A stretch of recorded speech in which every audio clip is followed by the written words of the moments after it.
Chick, chick, chick. Hey, girls. Chick, chick, chick, chick, chick.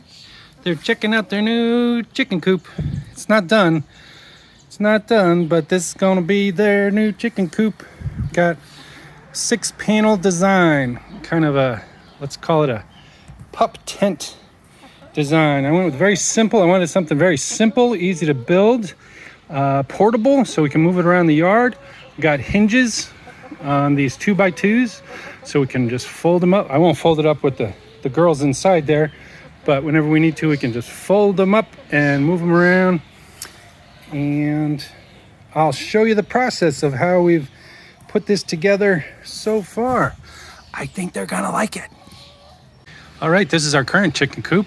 Currently a Frankenstein monster of, hey girls, those are 3 chickens. That's their home right now. And it's a mess and it's falling apart. So we are making a new coop. Let me talk about my tools and my supplies for this project. First, let me talk about my workbench here. See how just board set up in the back of my SUV. Haha. So clever, Ned.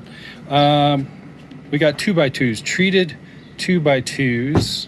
And so these were 8 feet long, but cut off from each of them about 3 feet. So this from here to here is not quite 3 feet. It's 1.5 inches less. So it's 34.5 inches long. So that means this is the longer, which is the length of each panel, isn't quite 5 feet. You do the math. And the reason for that is so that when I staple the hardware cloth, it'll go in the middle along the length. You'll see when we show you the hardware cloth on each panel. And we're doing a total of 6 panels. So that's a total of 2 of these 8-foot long pieces per panel. So 2 times 6, that's 12 8-foot long 2x2s. Yeah, easy to do. And each panel gets 4 corner brackets. I found it's actually less expensive to buy a set of 4 already together with the hardware already there. So 6 of these sets and 2 hinges, 1 set of 2 hinges per pair of panels. So that's 3 of these sets. Screw gun, clamp is very helpful for cutting hardware cloth. Some people use an edging saw, which would be much easier, but this works fine. An electric stapler to put on the hardware cloth definitely saves some hand cramping from trying to use a ka-chunk type of stapler. These are the frames for 3 of the 6 panels. And there you go. That's with the corner braces put on. It's nothing pretty. And I'll show you what they look like with the hardware cloth applied. Oh no, my wife has been accused of murder, but she says she didn't do it. I've been framed. Hey everybody, let us talk about hardware cloth. Some people like to use chicken wire. I certainly would understand that. It has the word chicken in it, and it's lighter and cheaper than this, but this we believe is safer. We just don't want the chance of little varmints getting in or snakes through the bigger holes. This is half inch galvanized, and it's 3 feet wide. I find that's pretty easy to work with. You can get 2 feet wide or 4 feet wide, 3. So I made these basically, we talked about, approximately 3 feet by 5 feet panels, making 6 of them. I just got done stapling them in, and now I'm in the process of cutting off the excess. This is where if you had a little saw and could buzz, that would be much easier, but this is a good little hand workout. Here are 2 of the panels already with hardware cloth and already hinged together and already with chickens kind of practicing and checking out what the future home is going to be. So that's cool. Here are the hinges. Like I said, 2 hinges per per pair of panels, so we can kind of slide these apart to whatever width we want. Probably just going to do a equilateral triangle, so that'll end up being a 60-degree angle. There we have to decide if we want to have a beam or something connecting these. I think we'll probably just stake them down, and that'll be rigid enough, just like that.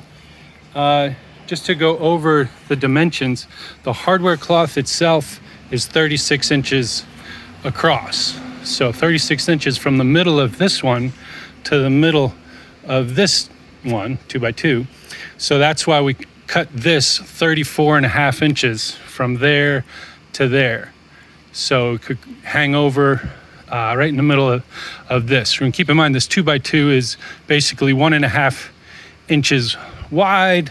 So I took 36 inches and just made it 1.5 inches shorter, and could divide that up half on this side, half on this side. I hope that makes sense. And of course, since this part cut off was 34.5 inches, what does that leave us with here? 61.5 inches in length, if my math is correct. All right, there you go. Hey. Hey. Hi, wifey. So look, now we got 2 panels with hardware cloth on them, and we got them in my extended workbench here, and we're ready to hinge 2 of the panels together. So Hinges. got these 3-inch hinges, and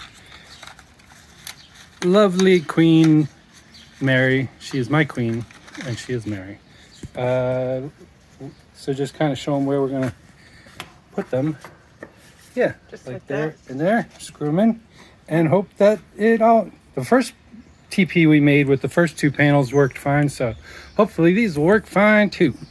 Yeah, it's gonna be great. Quick note about the hinge. So part of why we're doing these panels this way is to make it flexible, and if we ever need to move these, we can just pack them up, disassemble everything, and I figure we'll just fold these up. 2 panels, fold them up like a sandwich. So you want to be able to have the hinge fold up all the way. So we're making sure we put the hinges this way, not this way where we'd only be able to, fold them up partially. So we're putting them the correct way where this will be able to fold over and close all the way. There you go. What's he doing in there? Well, this is the finished coop. Well, not really finished, but this is all 6 panels and how we're going to configure them. Got Mary in there for size. So a couple more things we need to do. The one, you see where she's standing, that one needs to get some sort of window and door. I think we're going to do a 2-part thing, so we can open up just the top to reach in and do feeding, and the bottom when we want to let the chickens out. We need to do the ends, of course, and at one end we're going to cover. Go ahead and show them what we're going to cover that whole section, those 2 panels, and that'll be the coop. Well, no, the top. Yeah. This will all be dark, so they have a nice dark room. And then down where Mary's feet are, we're going to put the nesting boxes, and we're going to put, of course, roosts in here. So there's still a bit of work to do, and a way to hang the feed and water. But pretty happy with this. Like I said, we're probably going to do equilateral triangles, so that'll be 5 feet across the bottom, and it's 9 feet wide, because each one of these is 3 feet wide, so that's 9 feet by 5 feet, so that's 45 square feet at the bottom. It's a pretty good size. Yep. There's our old one behind it. There's the whole, yeah. So it'll have at least 3 chickens, but we figure we could probably do up to 5 or 6 chickens if we want. Yay! Yay, we did it. We're doing it. We're getting it. We're halfway there.